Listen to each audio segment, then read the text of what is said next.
অতীতকে যেরকম ভুলে যাওয়ার প্রয়োজন আছে, তেমনি করে মনে রাখারও প্রয়োজন আছে। কারণ অতীত ভুলে যেতে হয় নিজের জন্য, নিজের মঙ্গলের জন্য।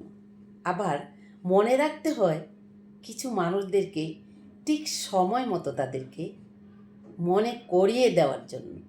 সঠিক সময়টায় সঠিক সময়টায় তাকে সঠিক মুহূর্তটার মধ্যে সঠিক কথাটা তাকে মনে করিয়ে দেওয়াটার জন্য।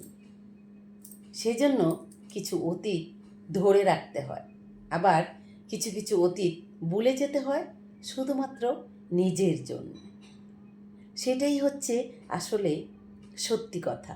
কারণ মানুষ একটা কথাই বলে না, যারা অতীত ভুলে যায় তারা মানুষ নয়। যারা অতীত ভুলে যায় তারা তাদের নিজেদেরকেই ভুলে যায়।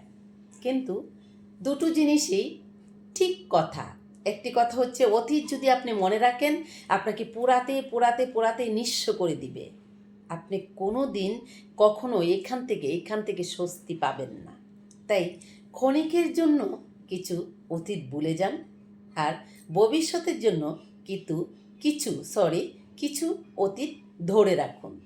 কারণ যে মানুষটাই আপনার অতীতের জন্য আপনাকে পাথর ভেঙেছিল, সেই মানুষটাকেই আপনার ধাক ভাঙা জবাবটা সময় মতো দিতে হবে।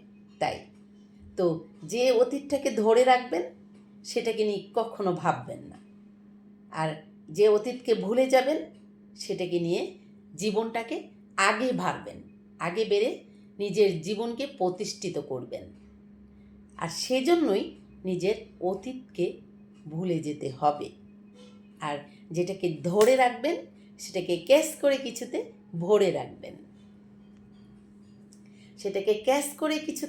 ভরে রাখবেন, সময় আসলেই পুক্স খুলে দিবেন। Bye bye.